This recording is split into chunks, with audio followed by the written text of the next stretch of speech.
Good morning, good afternoon, and good evening, folks. Hey, welcome to another episode of the Marketing Your Practice podcast, the podcast where I have the pleasure of simplifying the marketing and the mindset so you, the chiropractor, can increase your income, your impact, and your enjoyment in practice too. In today's episode, I'm going to share with you 10 strategies to help you improve your retention. What is retention? In essence, retention is really just repeat business. It's having people continue to come back and see us. Why is retention important? A couple of reasons. It's really good for us as the chiropractor because it's way easier to keep a patient than it is to find a new one. We can get ourselves on the marketing merry-go-round where there's a real urgency for new patients because we have a bucket that has a hole in it. The people we're seeing are continuing to fall out the bottom there too. It's really good for our practice members because if we can have them stick around for long enough, they get the big picture benefits of chiropractic. I'm going to talk about more that in a moment there too. But before we get into this list, these 10 strategies to help you improve your retention, there's a core concept I want you to understand. And this is the difference between cost and value, okay? Now, often we use these words interchangeably, but they mean very, very different things. Cost refers to the amount of money required to purchase a service or a product. In the context of chiropractic care, this would be the price that you pay for an adjustment or a series of adjustments. It's a numerical figure and it often represents an immediate financial outlay. So for an example, an initial care plan might be $2,750, might be $75 an adjustment as well. Value, on the other hand, encompasses the benefits, the improvements, and the well-being that you might gain from using a service or a product, okay? So when it comes to chiropractic care, the value might include pain relief, improved mobility, better posture, return to work, greater energy, the prevention of future health issues. It's about the qualitative improvements in your life and the health that comes from them coming to see you. So while the cost of the care might be that $2,750 I talked about before, the value could be seen in being able to play with the kids, play without pain, return to golf, travel around the world, or simply just live a healthier, better life, okay? Value is subjective, okay? It's about the stories that we tell ourselves. Cost is what you pay, but value is what you get. Now, when the cost of your care becomes greater than the value, patients will stop coming in. So this means our goal is not just to have cost equal value, but it's always to have the value be significantly higher than the cost. Now, when you master this in the care that you deliver, in the conversations, in the stories that you are able to conjure up inside the minds of the people that come and see you, you'll have great retention. And this means when there are challenges in other areas of your life, you'll be the last thing that will drop off. So how do we go about offering more value so that we can balance out the cost? Well, here's 10 ways that we're going to talk about as we go through this. The first is that we've got to understand the science. Who you are speaks so loudly that I can't hear what you're saying. This is a Ralph Waldo Emerson quote. We have to have certainty in around the value of ongoing care. Now, this is not a philosophical issue. I used to, early in practice, think that this was a philosophical issue. It's not. It's a scientific issue, okay? You need to be able to answer this question. Can subluxation be present without symptoms? Do asymptomatic subluxations have a health impact? And is there any benefit in correcting these subluxations before there are symptoms?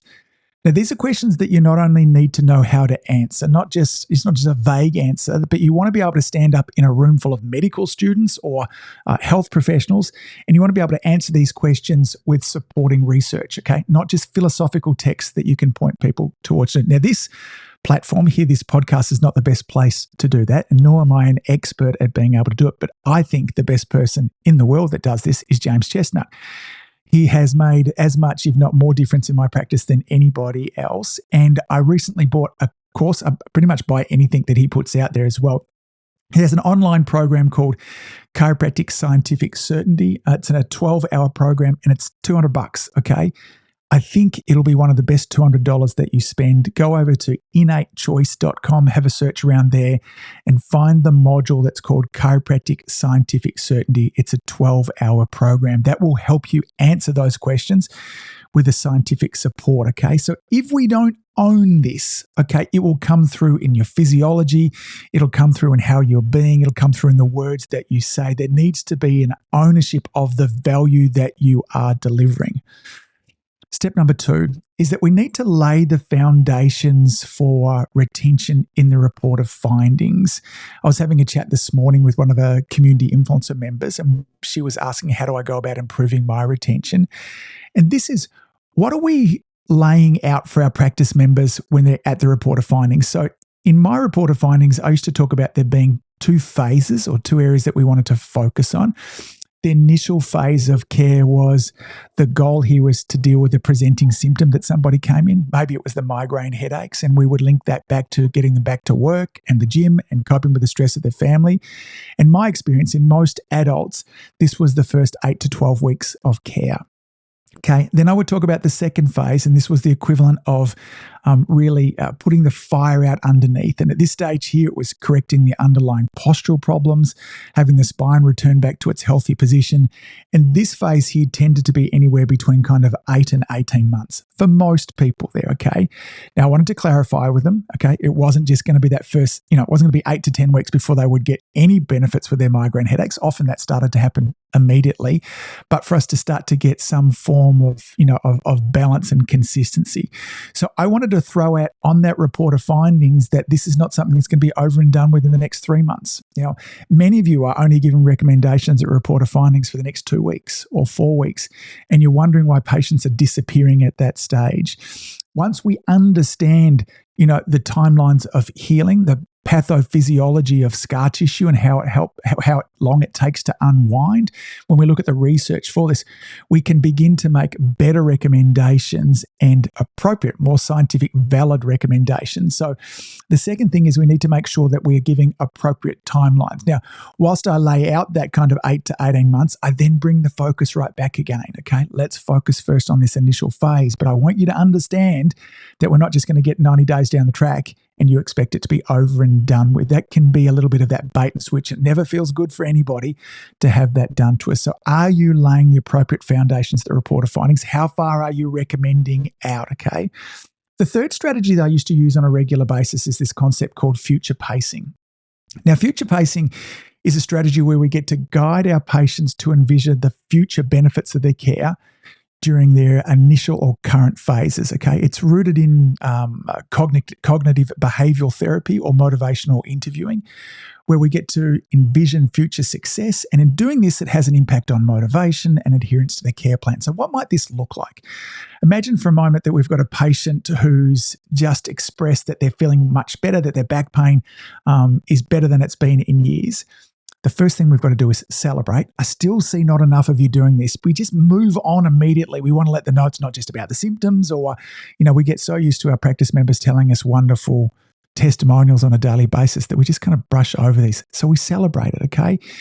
It's something like this. It's fantastic to hear that you're feeling better. Just imagine how good this is going to be in another 3 to 6 months with continued care. That's an example of future pacing. So I'm letting them envision in the future they're still going to be here in 3 to 6 months. And then I might ask them a question: what do you suppose that your life might look like then? What sort of things do you think you might be able to do? And we're starting to have them envision into the future. This is a concept called future pacing. I used to do it all the time, constantly early phases. And even if I was just seeing an improvement in posture, great, this shoulder's starting to level up and you're standing much taller. I'm excited to see where this is in another couple of weeks. I'm excited to see this within 12 months.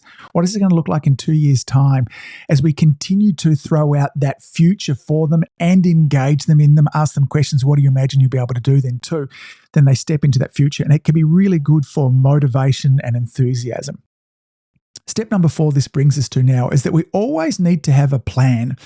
And the best way to do this is make sure that we're scheduling our patients from re-exam to re-exam. Now, this wasn't possible for all of my patients, but probably 70% of them were on re-exam to re-exam to re-exam. Now, we very much tend to front load our care, and that means that many of us lose interest and focus after the initial 12 to 14 weeks. So during this initial kind of phases of care, our patients have a plan that they're working towards. There's focus, there's energy, there's re-exams, there's really good communication. And then as they move away from the primary thing that brought them in, as they transition to wellness or maintenance care there too, we lose all of this. We never do another re-exam again. And this is the equivalent of never taking your partner on a date after you get married, okay? It's not a winning strategy at all. So as the focus moves away from the symptoms in your practice as the initial correction phase reaches perhaps its peak return there, we still need to keep our care aligned with what's valuable for our patients. What are their goals? What are they wanting to do? Is it a 10K they're wanting to run now, and how do we support them in that? Is it a busy phase that's coming up with work, and how do we support them at that? Is it being able to maximize their ability to be able to kind of, activities of daily living at home, and how do we support that as well? So always have a plan. Always, when possible, be scheduling from re-exam to re-exam, and make sure that you keep that focus and intensity up. And again, this can be tricky when someone's been coming into you for years and sometimes decades, but it is the foundation, one of the foundations, that will really improve your retention. This leads us on to step number 5, and that is foster strong relationships. Okay. Remember, for your patients to buy chiropractic care and the benefits of ongoing chiropractic care, first they need to buy you. Okay. So foundational to a successful relationship is making sure that your practice members feel seen and heard. This was constantly one of the bits of feedback that I'd get from my practice members, and particularly when I left, they would often tell me that it didn't matter how busy the practice was, how many people were around there, they always felt important when they were on the table there.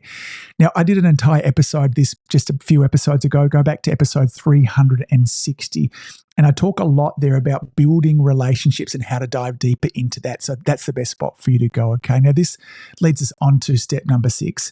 And this is, we need to know what's important for your patients and become an expert at linking ongoing care to what's valuable to them.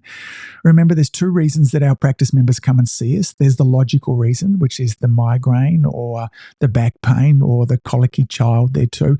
But there's an emotional reason underneath it. Okay. And that emotional reason is, what's the migraine preventing them from doing? Maybe it's preventing them showing up at work in the way they want to. Maybe it's stopping them going to the gym. Maybe they don't like the way they behave around their kids and their husband or wife, and they're going on. We need to understand this and be constantly linking our care back to that. That's their value driver. That's what motivates them. Now, you can start to find these things out on the initial consultation, but many times by just asking questions like, what is the pain preventing you from doing? If this were to go away, what would you like to start doing? Okay. So, and if we break this down into areas like, how's it affecting your relationships with your significant other? How's it affecting work? How's it affecting your ability to be able to exercise? These are kind of basic things that we want to find out. And again, very often I didn't find this out on the initial consultation or even during the report of findings. Often it was in that first half a dozen visits that somebody had enough trust and relationship to really share with me something like, I'm falling behind at work because of this too. I'm not able to pay the bills at the moment, and I'm really worried that if I hadn't have got this back problem sorted there too, that I might have had to sell the house. Now, that's something that has a level of intimacy and vulnerability that your practice members might not want to share with you to begin with, but they will if a couple of steps ago there too, if you're really working on fostering those strong relationships, if you're building trust and you're making sure your practice members are feeling seen and heard, they will open up and share these things with you, okay? So step number 6 again is know what's important to your patients and become an expert at linking your ongoing care to what's valuable to them. Now, if all else fails, this brings us on to step number 6, and this is understand the 4 universal value drivers, okay? What's valuable in our life tends to be linked to one of these 4 things. And if you can show that your care, first of all, helps somebody to save money or make money, you become incredibly valuable, okay? Value driver number 2 is if you can help them save time or decrease waste. Value driver number 3, if you can help them decrease pain or negative emotions. And value driver number 4 is increase positive emotions. Now, we tend to really, lock ourselves into the corner of only talking about pain and negative emotions. But it's really easy for us to link our chiropractic care to helping somebody save money or make money, okay? Particularly for any of our practice members that are self-employed. We can ask questions like, how are things going at work now that the migraines are gone? How are things, if they're self-employed, they'll very quickly realize that they're a lot more productive. Again, we can link it to saving time and decreasing emotions. We can start to ask them about, what new things are they experiencing? How are the relationships at home with the kids now that you don't have the migraine headache? So again, there are 4 universal value drivers, and whenever you can link your product or service to saving time or making money, saving money or making money, saving time or decreasing waste, or decreasing pain and negative emotions, and finally increasing positive emotions, you will be a lot more valuable to that person.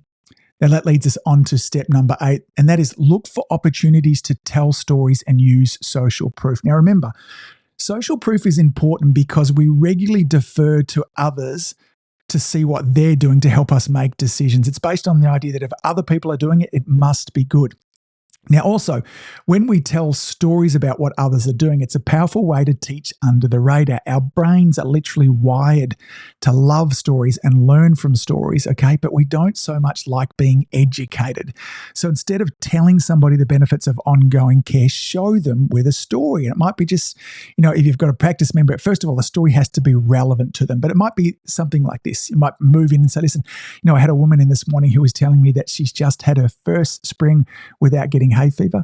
Normally this time of year she'd be coughing and sneezing and having a terrible time, but it wasn't until she saw a friend at work that was struggling with hay fever that she realized that since she's been getting adjusted over the last 9 months, it has not been a problem for her at all.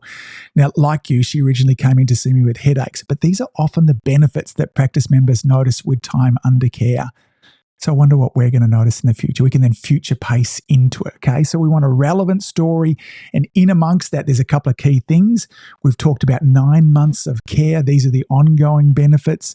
We've shared benefits beyond just kind of the musculoskeletal things. And this is a great way that I could, instead of saying, hey, do you know that sometimes when the spine is stressed and the nervous system is stressed, the immune system is compromised, and that can have an impact on, sensitivity and around hay fever and all that sort of thing. So we could go through and talk about the pathophysiology and the, neuroimmunology of that, or I could just share a story, okay? So sharing stories are great from social proof, plus we get to teach under the radar, okay? This leads us on to step number 9, and that is create an environment that's worth returning to. Now, there's several things in amongst this, and the first is punctuality in practice. I had an appointment with a GP, a medical doctor yesterday. It was 45 minutes that I had to sit there. Now, if I had to go and see this guy on a weekly basis, it just wouldn't happen. There's no way that I would pitch up there week after week if I had to sit there for 45 minutes. So I know that there are times that we run behind, and by no means was I, perfect at this. But we don't want to get it to 45 minutes. I think we can kind of tolerate 10 to 15 minutes. And if you are constantly running behind, then you need to have some spaces in there where you can catch back up, or otherwise really good communication with practice members later on, letting them know to turn up a little bit later. But you've got to run on time. Work out what is it that has you run behind there too. The second thing to think about is ease of appointments. How easy is it for you to get an appointment? Now, my chiropractor, Ben, who I love the heck out of there too, it's bloody hard to get in and see him. Now, he's busy and people love him, and that's why. But if I miss my appointment and I'm not booked in advance, the chance of me being able to, if I can't get to my Monday and I want to swap it to a Thursday, unless I organize that weeks in advance, okay, it would get really difficult for me to have ongoing care with Ben. Now, I plan it, obviously I really understand the benefits. So I'm booked out Mondays at 2:30, and I just booked that for the rest of the year. That's my spot with Ben. But most people don't have and see the value in chiropractic that I do. So we need to find some balance with this. Are you open enough hours? Do you need to bring in associates? How efficient are you at the work that you do? We want to make sure that it's easy to make an appointment, not only in terms of availability, but do I need to get up and ring, or can I get online and do it? How easy? Most of our practice members now get really looking for online appointments where they don't have to ring you because they can do it at all times of day and the night there too. Is it a clean and welcoming environment? This is a pet peeve of mine if you've listened to the podcast for any length of time.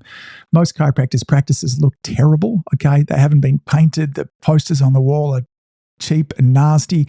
It's dirty, and it looks like it hasn't changed since the day that you opened it. So these need to be nice places. And again, it doesn't need to cost a lot of money. A lick of paint is a couple of $100. And as you start to get some more revenue in, you can start to make changes. The furniture that you can get from places like Kmart and Target nowadays is stunning, okay? You can build a really beautiful practice from IKEA and cheap furniture. Now, will it last as long as some of the other stuff? Maybe not. That might mean you need to turn it over a little bit. But make sure you're regularly updating things. I like to, in our practice, be changing things over all of the time. We had fresh flowers in all the time. We had lovely kind of herbal teas boiling all the time there too. We often had snacks. I had filtered water there. These were things that we had that it was clean and welcoming, and I always had amazing CAs that the moment you walked in there, you got greeted by name with a lovely smile, and they continued a conversation on with you that they started last time. If they were busy on the phone or dealing with another practice member, they always made eye contact with you and acknowledged that you came. And these are simple little things. I wanted a visit to my practice to be the highlight of my patients' weeks. And they very often told me that the best thing they did all week was coming to see us. And it wasn't just seeing me, not just about me, is they were also really happy to see our front desk staff, and I would hear laughter and joy and all of those things happening. Under the same umbrella here of an environment that's easy and worth returning to, simplified financial transactions. Okay, this is part of why I really liked having the opportunity for people to pay in advance for their care. For those that are into efficiency like I am, I wish I could just pay 10 times for pens adjustments and not have to worry. I get to the end of my appointment, I can just leave, okay? Blocks of adjustments there too. The more we make somebody have to pay, there's a pain for paying, okay?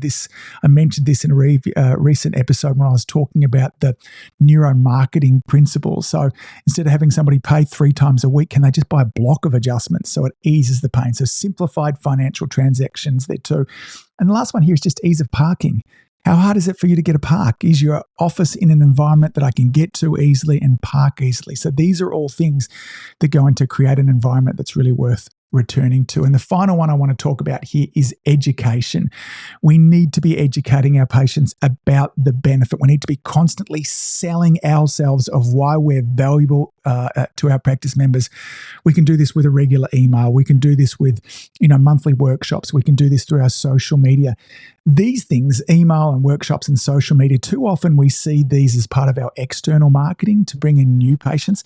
I never saw them like that. These were part of my retention strategy to constantly be reminding my existing patients why I'm valuable to them, okay? We need to be constantly reselling them about why we're valuable. So let's sum all this up. Let's look at those 10 strategies again. First of all, we need to own the science. If you don't own the science, if you cannot answer those questions that I mentioned up above, which is, does a subluxation exist without symptoms? If it doesn't have symptoms, does it have an impact on my health? And should I correct it before it does start to give symptoms? If you can't answer these questions, then it's going to be having an impact on your retention. Okay, head on over to James Chestnut's website, Innate Choice, buy that course. The second is we need to be laying the foundations of the report of findings, and that is making sure we're throwing the time frame out far enough. Okay, the bigness of chiropractic doesn't happen in the first 12 weeks. I don't know that it even happens in the first 12 months. The longer that people are under care, the better that chiropractic care is for them. Learn and master the skill of future pacing. Okay, step number 4 is always have a plan. Work from re-exam to re-exam. Know what's important for your patients. Be helping them to get there. Okay. Step number 5 was foster strong relationships. Okay. This is all about making sure that your practice members feel seen and heard and validated. Step number 6 is understand what's important to your patients. What is the emotional reason they're coming in to see you? And then get really good at linking what you do with your work back to making their life be better as well. Understand the 4 universal value drivers. Number 8 is tell stories and use social proof. Number 9 is have an environment worth returning to.